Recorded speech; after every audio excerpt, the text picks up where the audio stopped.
이 시간 함께 보실 하나님 말씀은 에스더서 4장 13절부터 14절까지의 말씀입니다. 구약성경 에스더 4장 13절부터 14절까지 두 절 되는 말씀을 저와 여러분이 합독하도록 하겠습니다. 에스더 4장 13절부터 14절까지의 말씀입니다.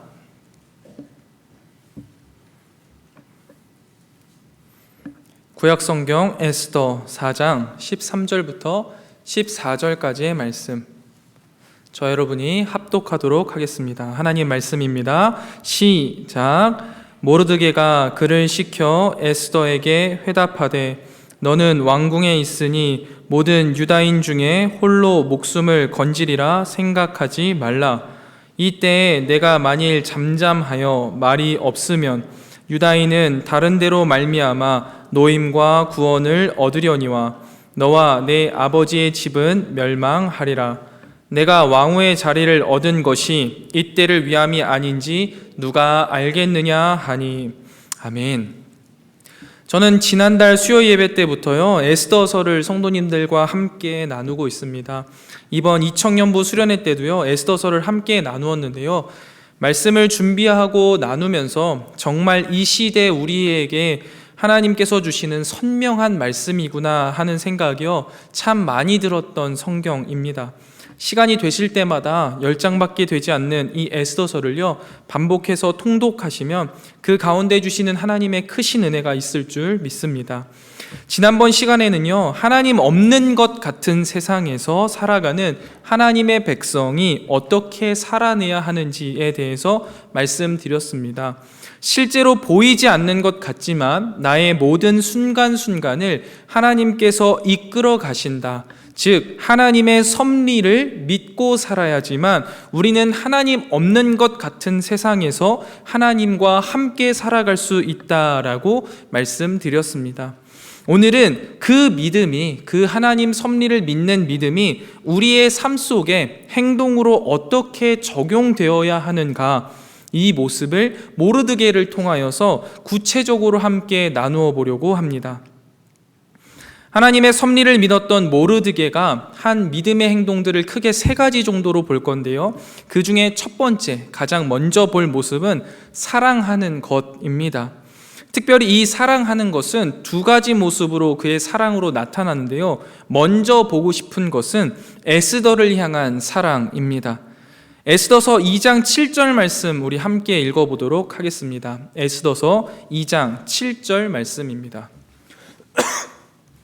함께 읽겠습니다. 시작.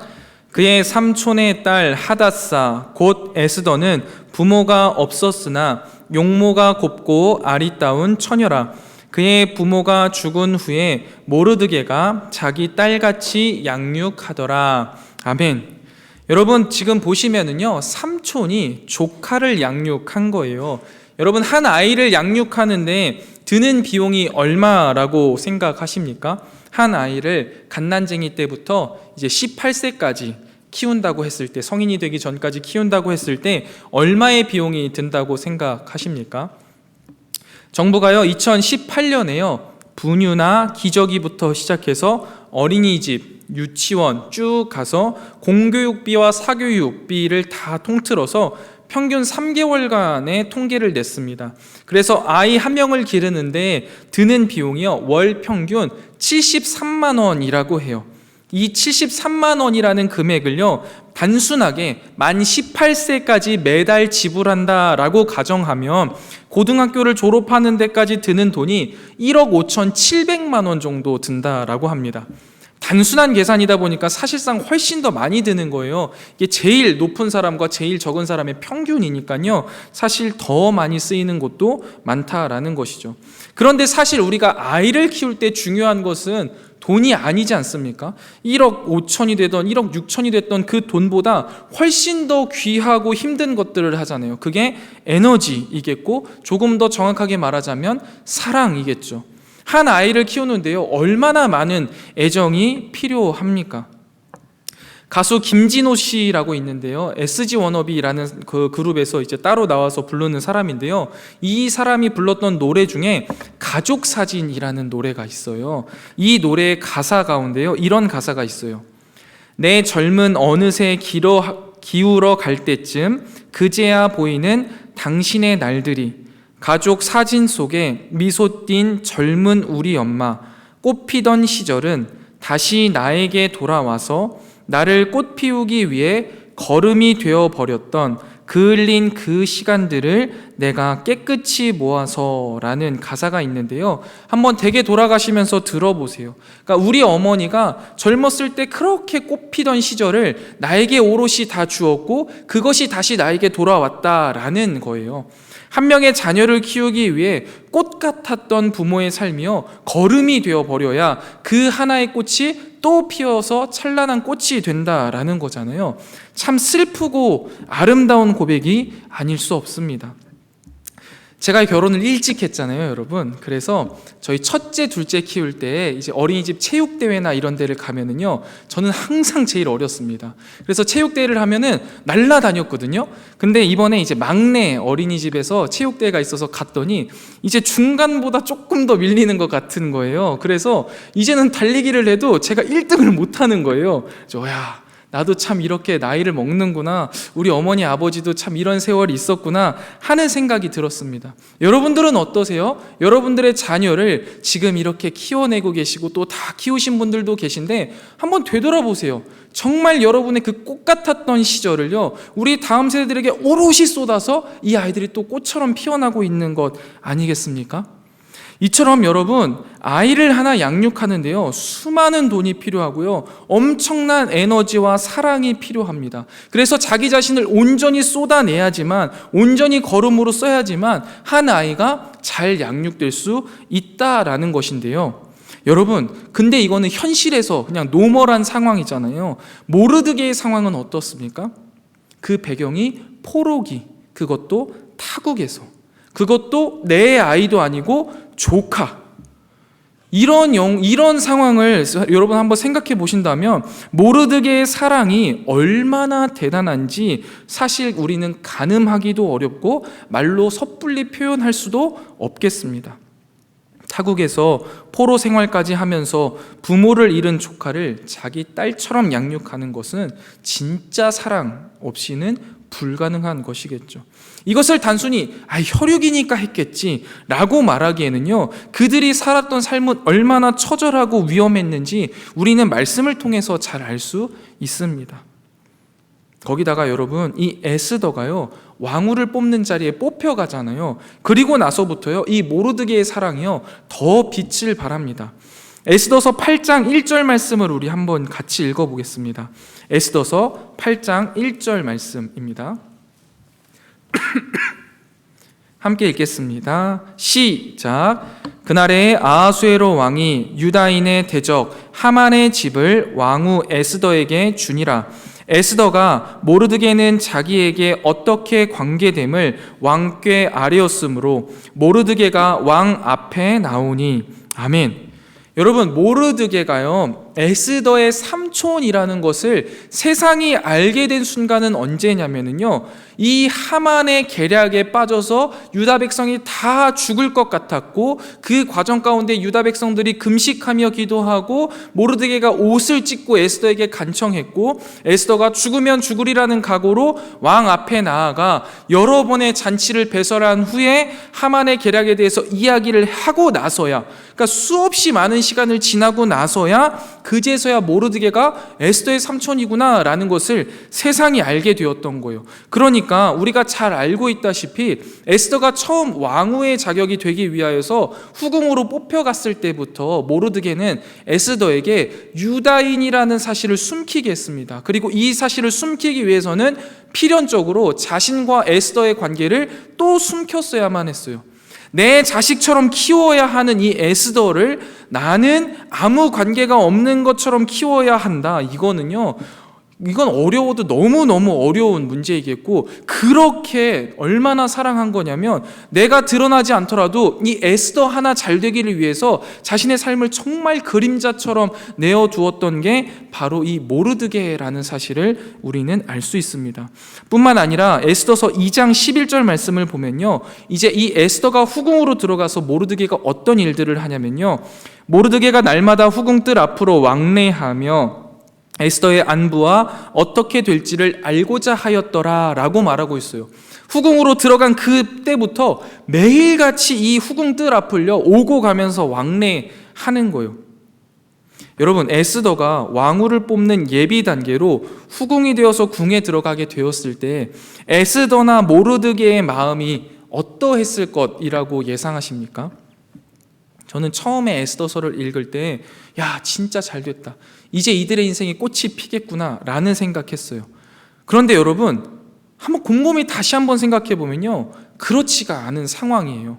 만약에 여러분들이 모르드게예요, 그리고 여러분들 조카가 에스더란 말이죠. 이 에스더가 미래에 어떻게 됐으면 좋으시겠어요?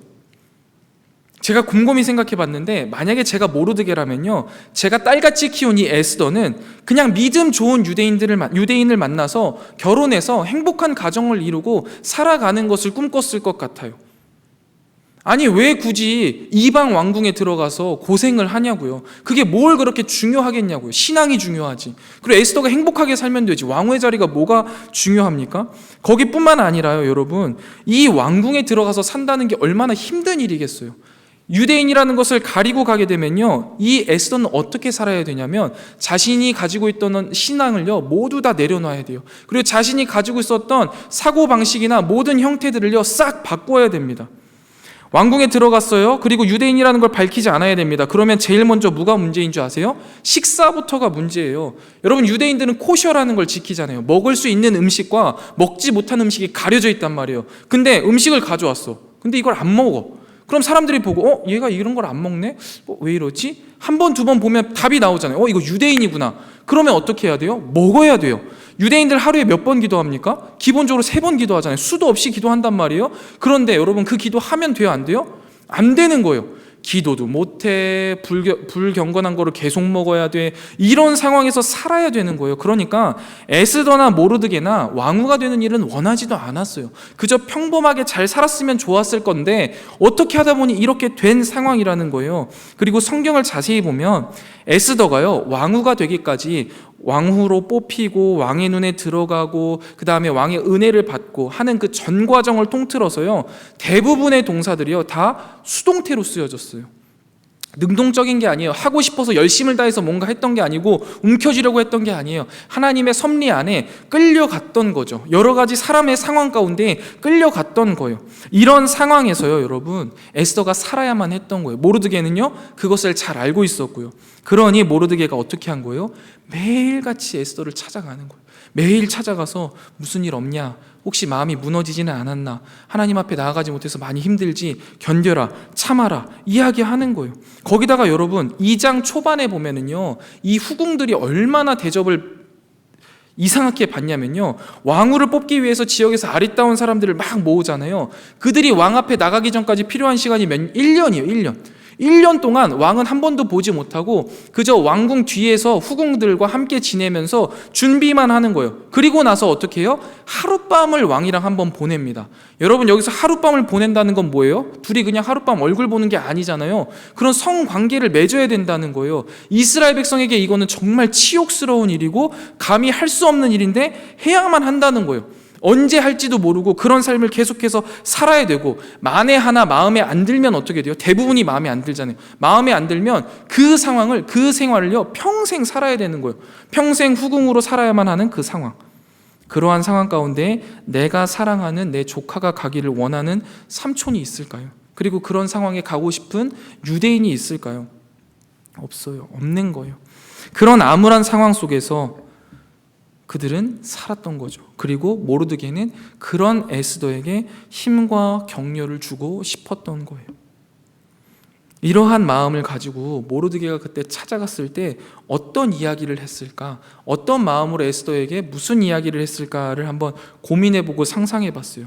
아마 이때 모르드게는요, 이 상황 속에서 에스더가 그녀의 마음이 무너져서 슬퍼하고 낙심할까봐 날마다 에스더의 안부를 묻고 앞으로는 어떻게 된대? 그럼 넌 이렇게 하면 되겠다. 많이 힘들고 어렵지? 우리 한번 좀만 더 견뎌보자. 분명히 하나님이 뜻이 있으실 거야. 우리 조금만 더 견뎌보자. 하나님이 분명히 회복시키신다고 하셨거든. 지금 일이 분명히 진행되고 있는 것 같아. 그러니 견디고 또 견디자. 매일 말하면서 독려하고 또 독려하는 거예요. 사랑하는 성문교회 성도 여러분, 하나님의 섭리를 믿는 믿음을 지녔던 모르드게는요, 그의 믿음을 이렇게 에스더에게요, 사랑으로 표현하였어요. 자신의 모든 것을 내어주고 매일같이 찾아가 위로하고 격려하면서 이 치열한 삶 속에서 우리 함께 견뎌보자, 인내해보자, 힘들 때 나에게 조금 기대, 같이 한번 나아가보자 라고 표현했던 거예요. 그런데 여러분, 여기에서 끝이 아니에요. 이 모르드게가요, 사랑했던 흔적이 두 번째가 있는데요, 에스더서 10장 3절 말씀 우리 한번 같이 읽어보겠습니다. 에스더서 10장 3절 말씀입니다. 에스더서 10장 3절 말씀을 보면 그의 인생에 대한 성경의 평가가 등장합니다. 10장 3절 함께 읽겠습니다. 시작. 유다인 모르드게가 아하수에로 왕의 다음이 되고 유다인 중에 크게 존경받고 그의 허다한 형제에게 사랑을 받고 그의 백성의 이익을 도모하며 그의 모든 종족을 아멘. 여러분, 그가 인생을 살아온 방향성을요, 성경이 뭐라고 이야기해요? 그가 백성의 이익을 도모하며 그의 모든 종족을 안위하였더라 라고 말하고 있어요. 여러분, 이 모습을 통해서요, 모르드게는 결정적으로 하나님 앞에 이렇게 평가되는 사람이에요. 에스더를 위해서 살았던 사람, 자신의 백성의 이익을 위하여서, 자신의 민족을 위하여서 살았던 사람이다 라고 성경은 모르드게를 묘사하고 표현하는 거예요. 여러분, 저는 이러한 모르드게의 모습이요, 하나님의 섭리를 믿는 우리에게 동일하게 적용되어져야만 할 사랑의 모습이라고 생각합니다. 여러분, 세상이 말하는 사랑은 무엇입니까? 주고받는 거예요. 내가 무엇인가를 가지고 있는 것으로 사랑하는 것이에요. 결국 자기 중심적인 사랑을 세상은 이야기합니다. 그런데요, 성경을 곰곰이 읽어보면요, 사랑은요, 성경이 말하는 사랑은 주고받는 게 아니라 주기만 하는 거예요. 내가 무엇인가를 가지고 있는 것을 나누어 주는 게 아니라 하나님이 내게 주신 그것을 나누는 것이에요. 결국 이타적인 사랑, 상대방을 위한 사랑이어야만 하는데요, 우리는 과연 그 사랑을 어떻게 생각하고 있나요? 우리가 흔히 성경을 한 단어로 요약해봐라 하면은 누구나가 다 사랑이라고 이야기하잖아요. 그만큼 성경에는 사랑에 대한 이야기가 가득한데요, 특별히 성경에서 사랑을 논할 때 빠지지 않는 성경이 고린도전서 13장, 우리가 말하는 사랑장이지요. 그 사랑장도요, 곰곰이 읽고 또 읽어보시면요, 고린도전서 13장에서 말하는 사랑은요, 끊임없이 그 중심이요, 상대방을 향해 있어요. 나에게 있지 않다라는 거예요. 나를 위한 사랑이 아니라 타인을 위한 사랑을 말하고 또 말해요. 여러분, 이처럼 포로된 자로서 타국 땅에서 자신의 삶 전체를 에스더를 위하여서, 유다 민족을 위하여서 내어주며 살았던 모르드게의 그 믿음에서 파생된 사랑을요, 우리는 이 시간 배우고 행하기로 결단해야만 합니다. 그 사랑이요, 믿음이 있다라는 것을 증명해 보일 수 있는 그 모습이거든요. 여러분, 혹시 사랑하다가요, 마음 상하는 일 있으십니까? 내가 그렇게 사랑했는데 내 마음을 몰라주는 것 같아서 서운하고, 내 사랑을 거절하는 것 같아서 섭섭해서 이제 그 사랑 그만해야겠다 하고 생각하시는 분들 계십니까? 다시 한번 이 말씀을 듣고 힘을 내시기를 부탁드립니다. 그리스도인들은요, 사랑해야 하는 존재입니다. 이 말을 거꾸로 이야기하면요, 그리스도인들은요, 사랑해야지 살 수 있는 사람들이에요. 우리가 사랑하지 않는다면, 우리가 사랑을 포기한다면요, 그리스도인이기를 포기하는 것과 같습니다. 모르드게의 사랑이 여러분 어디에서 기원한 겁니까? 모르드게는 원래 날 때부터 사랑이 넘쳤던 사람입니까? 아니에요. 하나님의 섭리를 믿는 그 믿음에서 그의 사랑이 샘솟았던 거예요. 그러니 하나님이 포기하지 않으시면요, 포기하면 안 되는 거예요. 하나님이 우리를 끝까지 포기하지 않으셨던 것처럼 우리도 우리가 사랑해야 할 대상을요, 절대 포기하면 안 되는 거예요. 다시 사랑하십시다. 하나님이 내게 그러셨던 것처럼 다시 한 번의 기회를 한 번이 아니라 영원히 계속해서 반복적으로 베푸시면서 우리를 만들어 가시는 것처럼 우리도 그렇게 사랑하는 자들 되시기를 주님의 이름으로 축원드립니다. 자, 여기서 짧게 한번 정리하고 가겠습니다. 내 안에 하나님의 섭리를 믿는 믿음이 있다면 그 믿음은요, 절대적으로 사랑의 행동으로 보여져야만 합니다. 근데 그 사랑이라는 것은요, 나를 위해서 사는 것, 나를 위해서 사는 것이 절대 아니에요. 남을 위해서 사는 것, 남을 사랑하는 것이 사랑이에요. 여러분, 우리가 새로운 계명으로 받은 게 두 개 있잖아요. 하나님 사랑과 이웃 사랑이에요. 여기에는요, 나를 사랑하라는 계명이 전혀 들어있지 않아요. 이것을 우리는 꼭 기억해야 돼요. 나를 사랑해야 될 필요는 우리에게 없습니다. 우리는 늘 하나님을 사랑하고 이웃을 사랑해야 돼요. 이 사실을 잊지 마시고 오늘도 내가 사랑해야 할 대상들, 깊은 절망 속에 빠져서 슬퍼하는 영혼들, 사랑 한번 제대로 받지 못해서 사랑이 무엇인지도 모르고 살아가는 그러한 존재들에게 끊임없는 관심과 애정을 쏟으시고 끊임없이 사랑을 주기만 하는 저와 여러분 되시기를 주님의 이름으로 간절히 축원드립니다. 특별히 여러분, 최근에 규모 7.8의 강진이 한번 강타했던 튀르키예 그리고 시리아를 위해서요, 기도해 주시고 그들을 향해 도움의 손길을 내밀어 주시기를 부탁드립니다.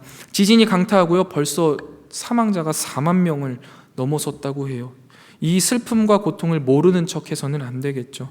우리가 각자의 자리에서 위하여서 기도하고 또한 내가 마땅히 할 수 있는 부분에 최선을 다해서 돕는 저와 여러분이 되셨으면 좋겠습니다. 다음으로요, 하나님의 섭리를 믿었던 모르드게가 한 믿음의 행동 두 번째는요, 말씀대로 사는 것입니다. 저는 처음에 에스더서를 읽으면서요, 아니, 모르드게는 왜 굳이 하만에게 인사 한번 제대로 하지 않아서 이런 사단을 만드는 거지? 좀 어리석은 사람 같다라는 생각을 했습니다. 이거 고개 한번 숙이는 게 그렇게 어려운 일인가? 저는 어렸을 때부터요, 아버지에게 인사에 대해서 교육을요, 참 많이 받았던 것 같아요. 막 인사 안 할 때마다 꿀밤 한 대씩 맞고 인사 똑바로 해 하고 막 끌고 가가지고 인사시키고 그러셨거든요. 저도 제 아이들에게 그렇게 시켜요. 야, 인사라는 게 뭐냐? 사람이네, 일사자 아니냐? 사람이 마땅히 해야 할 일이다. 이거 안 하면 짐승만도 못하다. 인사해라, 인사해라. 인사만 잘해도 이쁨 받는다. 이런 이야기들을 수도 없이 들었고 저도 우리 아이들에게 해요.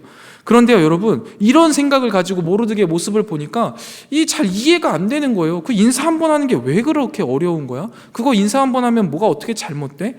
그런데 성경을 계속해서 읽고 연구하다 보니까요, 그럴 만한 이유가 있더라고요. 특별히 오늘 이 둘의 관계를 좀 깊숙이 살펴봐야 되는데요, 에스더서의 핵심 인물이라고 하면 에스더, 모르드게, 하만, 이 세 명을 꼽을 수 있잖아요. 특별히 모든 갈등은 이 하만과 모르드게 사이에서 일어난다고 보면 되는데요, 모르드게가요, 하만에게요, 노골적으로 계속해서 저항하는 모습을 보인 동기, 그리고 하만이 모르드게를 비롯한 유다 모든 백성들을 그토록 미워하고 진멸하려는 그 복수심을 품게 된 동기가요, 그들의 출생에서부터 기인한다는 사실을요, 우리는 성경을 통해서 확인해 보도록 하겠습니다. 에스더서 2장 5절 말씀, 우리 한번 같이 읽어보도록 하겠습니다.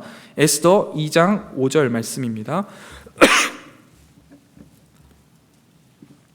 에스더서 2장 5절 말씀 함께 읽겠습니다. 시작. 도성 수산에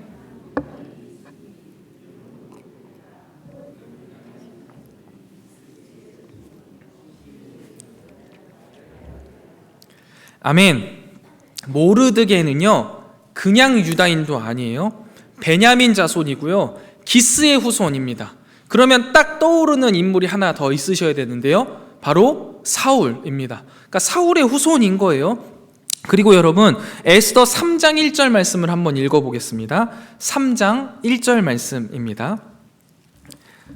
함께 읽겠습니다. 시작. 그 후에 아하수에로 왕이 아각 사람 함므다다의 아들 하만의 지위를 높이 올려 함께 있는 모든 대신 위에 두니. 아멘. 하만은요, 어느 사람이에요? 아각 사람입니다. 아각 사람이라고 하면 조금 감이 안 오실 텐데요, 이 아각 사람이라는 것은요, 아말렉 사람의 다른 표현이에요. 이러면 여러분들 확 느낌이 오시죠? 이스라엘과 아말렉은요, 이건 철천지 원수지간이잖아요.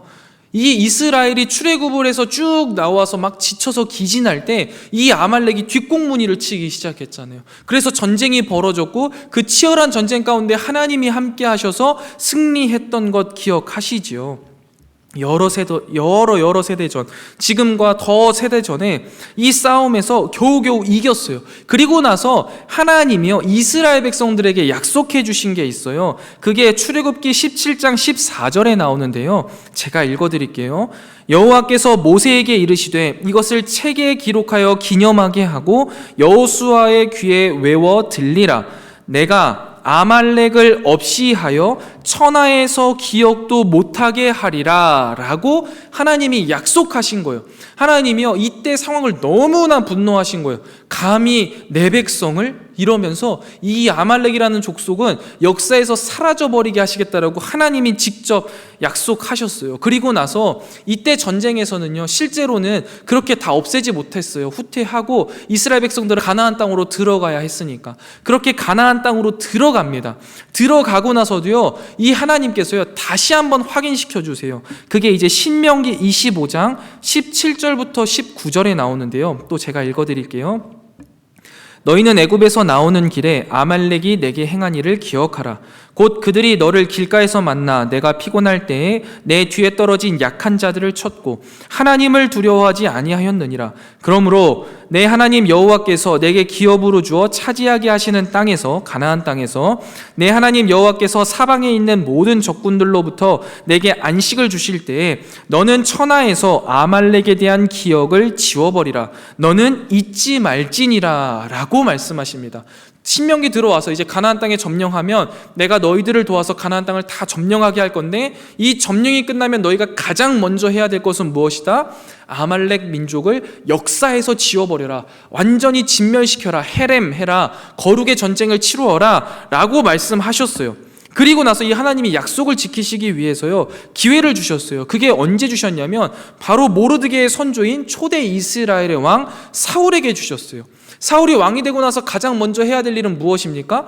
아말렉 족속을 멸절하는 거예요. 그래서 전쟁에 나가서 싸웠단 말이에요. 하나님이 함께 하셨어요. 얼마나 크게 도와주셨는지 사무엘상 15장 1절부터 9절에 그 전투가 쭉 나오는데, 마지막 부분인 7절부터 9절만 보면요, 사울이 하월라에서부터 애굽 앞 술까지 이르기까지 아말렉 사람을 치고 아말렉 전역을 다 쳐버린 거예요. 아말렉 사람의 왕 아각을 사로잡고, 아각이 여기서 나오죠. 아각을 사로잡았어요. 죽인 것도 아니고 완전히 사로잡았고 칼날로 그의 모든 백성을 진멸했습니다. 사울과 백성이 아각과 그의 양과 소의 가장 좋은 것 또는 기름진 것과 어린 양과 모든 좋은 것을 남겼어요. 남기고 진멸하기를 즐겨하지 아니하고, 진멸하지 않은 거죠. 가치 없고 하찮은 것만 진멸했어요. 그렇게 남긴 거예요. 아각도 남기고 좋은 것들도 남겼어요. 사울은 하나님의 은혜로 아말렉 사람들과의 전투에서 대승을 거뒀지만 모든 백성을 진멸하지 않은 거예요. 무슨 이유에서인지 아말렉 왕 아각의 목숨도 살려주었어요. 그 땅에 좋은 것을 남겨두면서 하나님의 명령에 불순종했어요. 그래서 이후에 나단 선지자가 이 아말렉 왕을 죽이거든요. 그래서 아말렉이요, 진멸당하지 않고 살아남게 되었어요. 그리고 그때 살아남은 아각 왕의 후손, 그 아말렉의 후손이 오늘 바로 본문에서 에스더서에서 끊임없이 유다 민족을 말살하려고 하는 하만인 것이죠. 여러분, 이 역사의 아이러니가 너무 신기하지 않습니까? 하만과 모르드게 사이에서는요, 이러한 역사적인 관계가 얽혀져 있었던 거예요. 이런 관계 속에서 힘을 지금 가지고 권력을 가진 자는 하만이었던 거고요, 모르드게는 힘이 하나도 없었던 것이죠. 그러면 이 상황 가운데 여러분이 모르드게라면 하만에게 절할 수 있을까요? 하만에게 무릎을 꿇을 수 있을까요? 그럴 수 없는 거예요. 제가 한번 이걸 어떻게 비교해야 되나 한번 곰곰이 생각해 봤는데요, 한 이 정도 되지 않을까 싶어요. 안중근의 후손이요, 이토 히로부미 후손에게 인사를 하는 거죠. 여러분, 이게 말이 됩니까? 절대 인사할 수 없는 거예요. 목이 부러져도 인사하면 안 되는 상황인 거죠. 더 나아가, 여기선 사실 더 나아가야 돼요. 민족의 대적이기도 할 뿐만 아니라 하나님이 진멸하라고 하신 그 대상인데, 그 대상 앞에 하나님을 따르는 내가 고개를 숙인다, 머리를 조아린다, 무릎을 꿇는다 라는 것은 말씀대로 살아가려는 모르드게에는요 절대 타협할 수 없는 부분이었던 것입니다. 차라리 인사를 안 하고 내가 여기서 죽는 게 낫지, 내 목이 여기서 달려나가는 게 낫지 인사할 수 없다라는 것이죠. 그리고 반대로 아각 사람인 하만에게는 과거 이 아말렉 족속이 이스라엘을 향해 품었던 그 적개심과 반감이요 막 팽창한 데다가 내가 권력과 힘도 있으니 이때 전부 멸절시켜야겠다라는 생각을 갖고 끊임없이 괴롭히는 것이죠. 그렇기 때문에 여러분, 이런 모든 상황들을 종합적으로 볼 때 모르드게가요 하만에게 인사하지 않은 것, 즉 저항한 것은요 개인적인 이유를 뛰어넘습니다. 단순히 인사 한 번 안 한 게 아니에요. 인사하지 않은 것은 자신의 민족을 위하여서 한 번 할 수 있는 그런 게 아니라 자신의 신앙의 지조를 따라서 하나님이 멸하라는 백성에게 머리를 숙이지 않는 말씀대로 사는 삶을 살아가기 위한 이 모르드게의 결단이었고 각오였고 행동이었던 것이죠. 우리가 인생을 살아가다 보면은요 때때로 머리 숙여야 할 일들이 있습니다. 다른 사람의 의견을 들어줘야 될 때도 많이 있어요. 그때마다 우리는요 꼭 하나인지만 기억하면 되는 거예요. 이게 하나님의 뜻이냐 아닌 거냐. 하나님의 뜻이라면요 절대 타협할 수 없겠죠. 그러나 하나님의 뜻이 아니라면요 모든 것을 다 가하다 생각할 수도 있는 거예요. 신대원 시절에요 이제 교회학교 관련해서 교수님이 강의를 막 하시다가요 이런 이야기를 하신 기억이 아직도 있어요. 사역을 하다가 보면 때로는 교사들이랑 의견이 일치되지 않을 때가 있을 겁니다. 그런데 그 의견이 구원과 직접적인 관련이 없다면, 하나님을 아는 지식과 직접적인 관련이 없고 틀리지 않다면 교사들이 하자는 대로, 이야기하시는 대로 하시기 바랍니다. 여러분이 하려는 사역을 하시는 것보다 그분들의 사랑과 헌신을 인정해 주는 것이 더 중요합니다 라고 하셨던 말씀이 기억이 나더라고요. 여러분, 근데 사실 사역을 하다가 보면은요 내가 하고 싶은 사역, 내가 하고 싶은 방식이 있거든요. 그게 훨씬 더 편하고 뭔가 동력도 생겨요. 그런데 그러한 부분은 오히려 내려놓아야 한다라는 거죠. 이거는 얼마든지 가한 부분이에요. 그런데 여러분, 반대의 경우가 있다라는 사실을 우리는 분명히 알아야겠죠.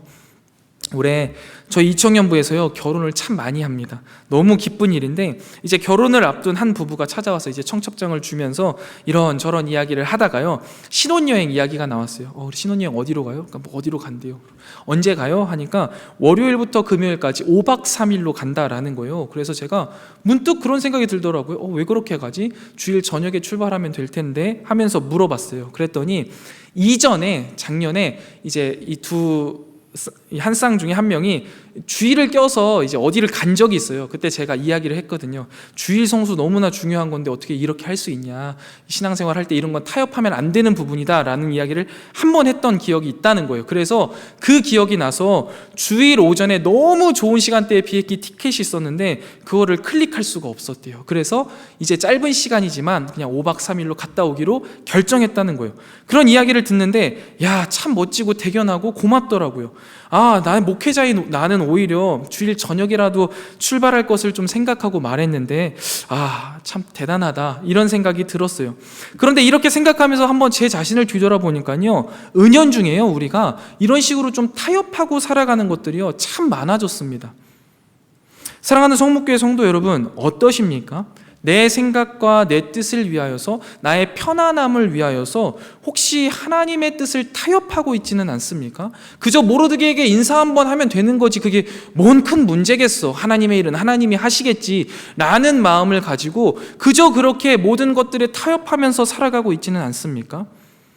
여러분, 하나님의 뜻은요 절대 타협하지 마시기 바랍니다.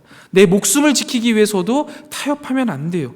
하나님의 뜻에는요 절대 타협하지 않는 이 모르드게와 같은 믿음을 소유하고 살아내는 것이요 바로 내 안에 하나님의 섭리하심을 믿는 믿음을 가지고 있다라는 확신이 표현되는 것이기 때문입니다. 여러분, 내 안에 하나님의 섭리를 믿는 믿음이 있으십니까? 그러면 결단코 하나님의 말씀대로 살아내셔야 합니다. 하나님의 뜻에 타협하지 않고 오로지 그 뜻을 위하여서 내 삶과 내 목숨과 내 모든 것을 내어줄 수 있는 모르드게와 같은 믿음을 소유한 저와 여러분들 되시기를 주님의 이름으로 축원드립니다.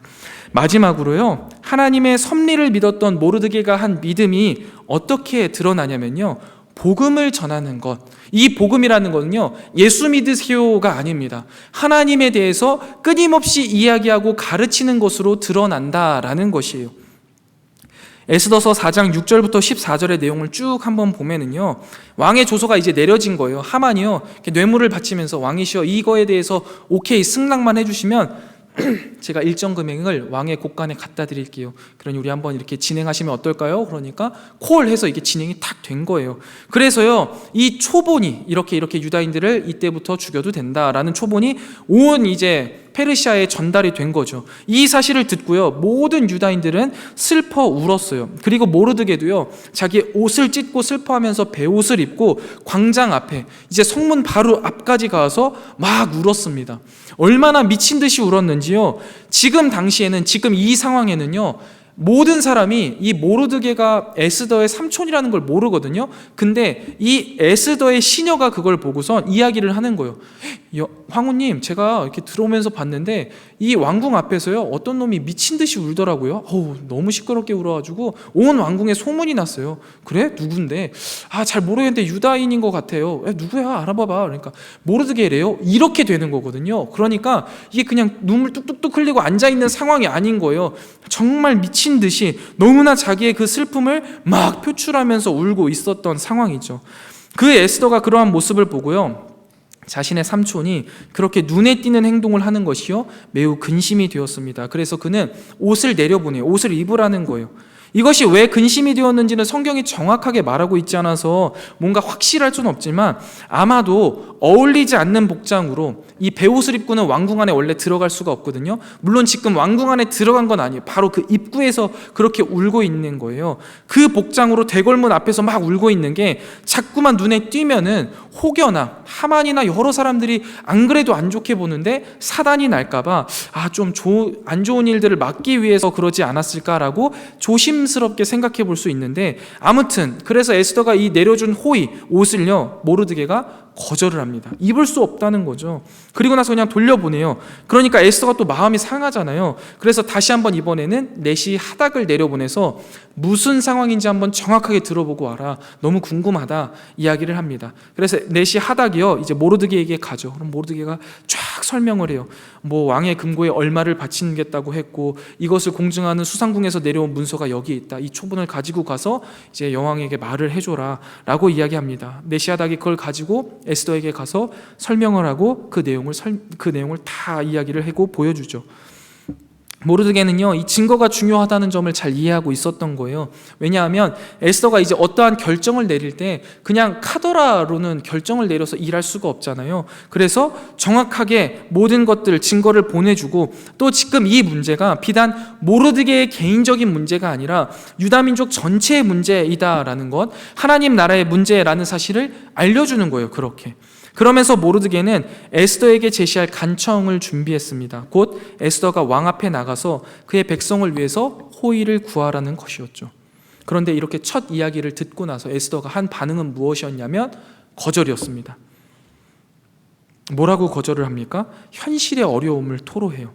삼촌, 아시잖아요. 다 아시는 분이 어떻게 그렇게 말할 수 있어요? 왕 앞에 허락 없이 들어갔다가는 누구나 죽는다고요. 거기다가 저는 왕 앞에 안 나간 지가 벌써 30일이 넘었어요. 이거 잘못 나가다가는 저 그냥 죽어요 라고 말하는 거죠. 여러분, 이런 거절을 들은 모르드게의 마음 어땠을까요? 머리 검은 짐승 거두지 말라 했는데 역시 그 말이 맞았구나. 어떻게 이렇게 은혜를 왼수로 갚냐, 이렇게 했나요? 그렇지 않았죠. 다시 한 번 더 에스더에게 마땅히 해야 할 일들을 가르치는데요, 그 가운데 하나님이 어떠한 분이신지를 차근히 알려줍니다. 여러분, 우리가 살아가다 보면 사랑하며 함께 깊어진 관계의 대상이 있어요. 그런데 그 깊어진 관계가요, 한순간의 실수로 틀어질 때가 있습니다.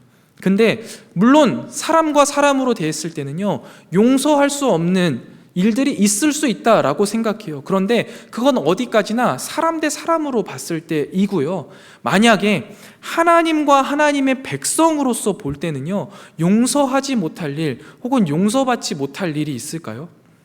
저는 없다라고 생각해요. 왜냐하면 제가 그런 사랑을 하나님에게 받고 있기 때문이죠. 그 사랑을 받은 이유는 뭐예요? 똑같이 사랑하라고 하나님이 주셨으니까 내가 용서받지 못할 사람인데 용서를 받았다면 나 또한 용서받지 못할 내 형제, 내 자매를 용서할 수 있어야 된다라는 사실 우리는 알고 있잖아요. 그래서요, 여러분, 모르드게도 그러한 마음이었던 것 같아요. 에스더가 자신의 슬픔을 공감하지 못하고 이 유다 민족 전체의 그 슬픔에 공감하지 못하고 간청을 거절했을 때 인간적으로는 네가 감히? 네가 어떻게 나한테 그럴 수 있어? 라는 생각이 들 수 있겠지만 하나님의 나라의 역사를 위해서는 하나님의 관점으로 봤을 때는요, 그러지 않고 오히려 또다시 한번 권면하고 독려하면서 마땅히 해야 할 일들을 알려주는 것으로 나아가죠. 이렇게 모르드게는요, 에스더에게 마땅히 해야 할 일을 가르칠 때 다른 것을 가르치지 않습니다. 하나님이 어떠한 분이신가를 끊임없이 이야기해 주는 거예요. 이게 바로 저는 복음 제시라고 생각해요. 그 복음 제시를 통해 그녀가 믿음의 바른 길을 걸어갈 수 있도록 다시 한번 독려하고 끈질기게 복음을 제시하는 모습을 우리는 모르드게의 모습 속에 볼 수 있습니다.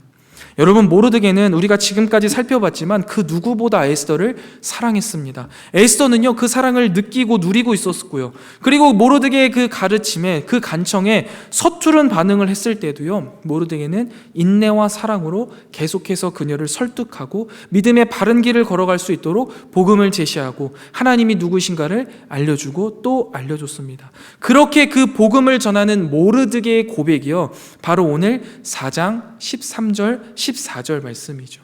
특별히 14절 말씀을 좀 더 중심적으로 보면요, 우리 함께 4장 14절 말씀을 읽어보도록 하겠습니다. 4장 14절 말씀입니다. 함께 읽겠습니다. 시작. 이때 내가 만일 잠잠하여 말이 없으면 유다인은 다른 데로 말미암아 노임과 구원을 얻으려니와 너와 내 아버지의 집은 멸망하리라. 내가 왕후의 자리를 얻은 것이 이때를 위함이 아닌지 누가 알겠느냐 하니. 아멘. 여러분, 이 말을 보고선 어떤 마음이 드세요? 여기에서 에스더를 향한 분노가 혹시 느껴지십니까? 아니면 에스더를 향해서 저주하는 것 같으세요? 저는 사실 처음 봤을 때 그런 것 같았어요. 이거 저주 아니냐? 네가 지금 일 안 하면 네 아버지의 집은 다 멸망할 것이다. 저주를 내쏟는 것 같은 거예요. 그런데요, 저주가 아니더라고요. 하나님이 이루실 일에 대한 확신, 하나님이 어떠한 분이시고 그 하나님이 기필코 선을 이루실 것이라는 그 확신과 그 하나님의 일에 꼭 동참할 것을 매우 강력하게 권고하고 있는 것이요. 왜냐하면요, 여러분, 우리가 저주는 언제 합니까? 저주를 하면 안 되겠지만 인간들이 보통 저주를 할 때는 어떨 때 저주를 하나요? 그 사람으로 인하여서 내 상황이 어그러졌을 때, 내가 아픔을 겪어서 내가 헤어나오지 못할 때 그 사람을 저주하게 되잖아요. 그런데 모르드게의 지금 고백을 보면은요, 극심한 절망에 빠져 있지 않아요. 물론 자신의 생명이 유다 민족의 전체의 존폐가 경각에 달려 있음은 알고 있어요. 그런데 그럼에도 여기에서 그에게 절망이나 아픔이 느껴지지 않아요. 고통이 느껴지지 않는다고요. 한번 자세히 읽어보세요. 그러면 그 안에는요, 절망이나 고통이 아니라 하나님을 향한 깊은 신뢰가요, 계속해서 드러나고 있어요. 하나님은 기필코 승리하실 것임을, 복음이 결국 승리할 것임을 끊임없이 말하고 있다라는 것이죠. 여러분, 저는 에스더 이야기 속에서요, 이 모르드게의 이 표현이요, 참 멋진 표현 중에 하나라고 생각해요. 에스더서를 이야기하면 대부분의 사람들이 에스더의 그 고백, 죽으면 죽으리라 라는 이 각오만 떠올리는 경우가 있는데요, 사실 모르드게의 이 고백과 가르침이 없었다면 죽으면 죽으리라 라는 에스더의 결단은 나올 수가 없었습니다. 모르드게가 한 이 말은요, 에스더를 통해서 뭔가 문제가 해결될 거야, 네가 문제를 해결할 거야 라는 말이 아니에요. 야, 가서 제발 왕한테 말 한 번만 해줘, 그거면 되잖아 라는 이야기가 아니라는 거예요. 에스더야, 만약에 너가 말하지 않아도, 네가 지금 일에 나서지 않아도 하나님은 분명히 일하실 거야. 그리고 이러한 하나님의 일에 사용되어지는 것이 우리에게 가장 큰 은혜요 기쁨 아니겠니? 우리가 그동안 이해되지 않았잖아. 네가 왕으로 가서 그렇게 고생하고 여기까지 그렇게 마음 상했던 일들이 이때를 위함이 아니겠냐? 한번 용기를 내봐, 한번 같이 해보자 라고 이야기하는 것 아니겠습니까?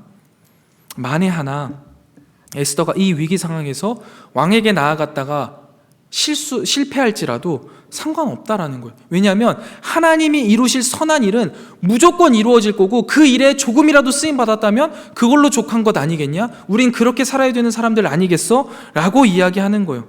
유다 백성이 살아나고 아말렉 족속이 없어지는 그 하나님의 뜻은 절대 어그러지지 않아 라는 강력한 확신이 있었고, 하나님은 자신의 약속을 이루는데 실패하시는 법이 없고 자신의 백성을 저버리시는 일도 없다라는 것을 모르드게는 고백하며 이 하나님의 일에 동참하자라고 에스더에게, 자기가 가장 사랑했던 에스더에게 이야기하는 것이죠. 이처럼 모르드게는 하나님이 개입하셔서 하나님의 놀라운 약속을 이루어 주실 것이라는 놀라운 확신을 이 고백으로 보여주고 있는 거예요.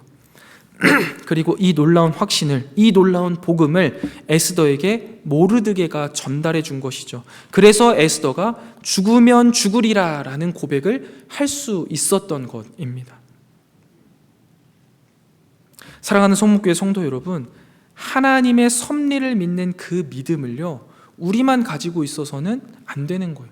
하나님이요, 그렇게 놀라우신 분이고 그 하나님의 복음이 우리를 그렇게 자유롭게 하고 이 세상을 선으로 이끌어간다는 사실을요, 우리만 가지고 있어서는 안 됩니다. 하나님이 만유의 주제이시고 우리의 구원자 되시며 이 세상을 이끌어 가실 것이다 라는 이 사실이 우리에게 있다면요, 우리는 이 복음을 전해야만 해요. 예수님에게 치유받았던 문둥병자 둘이 튀어나가서 그렇게 전하지 말라고 했는데도 전하는 모습을 보면 이 복음은요, 그렇게 작동해진다라는 거예요. 하나님을 향한 이 믿음은요, 작동되어져요. 어떻게 해요? 하나님의 복음을 전하는 방식으로 작동되어질 수밖에 없다라는 거예요. 그러니까 여러분, 이 복음을 전해야만 하는 거예요. 그건 너무나 당연한 일이라는 것이죠. 그리고 이 복음이 전해질 때 그곳에 하나님의 놀라운 역사가 일어나는 것이고요, 그곳에서부터 하나님의 복음이 또 전파되는 놀라운 역사, 그래서 이 땅이 하나님의 나라가 되는 그 역사가 이루어지게 되는 것입니다. 사랑하는 성문교회 성도 여러분, 우리에게요, 이러한 모습이 있어야 돼요. 하나님의 섭리를 확신하는 우리는요, 이 섭리를 전하는 자, 복음을 전하는 자로서의 역할을 잘 감당해야 한다라는 것이죠. 말씀을 정리해 보겠습니다. 하나님이 섭리하신다, 하나님은 분명히 하나님의 나라를 선히 이루어 가실 것이다 라는 것에 대한 믿음이 있으십니까? 그렇다면 그 믿음의 행동이요, 우리 삶 속에 분명히 드러나야 합니다. 다양한 모습으로 드러날 수 있겠지만 저는 오늘 말씀을 통해서 첫 번째로는 그 행동이 사랑으로 드러나야 한다라고 말씀드렸어요. 이타적인 사랑을 하는 우리가 되기를 소원합니다. 사랑은요, 주고받는 게 아닙니다. 늘 주는 것이에요. 우리 안에는 사랑이 없어요. 하나님이 주시는 그 사랑을요, 우리는 그저 나누는 것이죠. 사랑의 근원이 하나님이시기 때문에 하나님이 포기하지 않으시기에 우리도 절대 포기할 수 없는 거예요. 끊임없이 그 사랑을 주기만 하는 것, 그것이 우리의 삶이어야 된다라고 말씀드렸고요. 다음으로 믿음의 행동이요, 말씀대로 살아가는 것으로 증명되고 표출되어야 한다라고 말씀드렸어요. 하나님의 뜻이라면요, 여러분, 절대 타협하지 마세요. 고개 조금이라도 까딱하지 마세요. 하나님의 말씀대로 살기 위해 목숨을 거시기 바랍니다. 그런 자들을 하나님이 지키시고 그곳에서 하나님의 역사가 이루어납니다. 마지막으로 믿음의 행동이 복음을 전하는 것으로 드러나야 돼요. 하나님이 어떠한 분이신가, 하나님이 우리 삶에 섭리하시며 선으로 이끄는 분이심을 우리는 끊임없이 삶 속에 전하는 자가 되어야 합니다. 한 번, 두 번으로 되지 않을지 몰라요. 그럼에도 불구하고 포기하지 않으시고 마음 상하지 않으시고 내가 아는 하나님, 말씀하시는 그 하나님이 누구신가를 이 세상에 끊임없이 전파하며 살아가는 저와 여러분들 되시기를 주님의 이름으로 축복드립니다. 사랑하는 성목교회 성도 여러분, 하나님이 섭리하신다라는 그 확신 하나 가지고 사랑하며 말씀대로 살아가며 복음을 전하는 저와 여러분들 다 되시기를 주님의 이름으로 간절히 축원드립니다.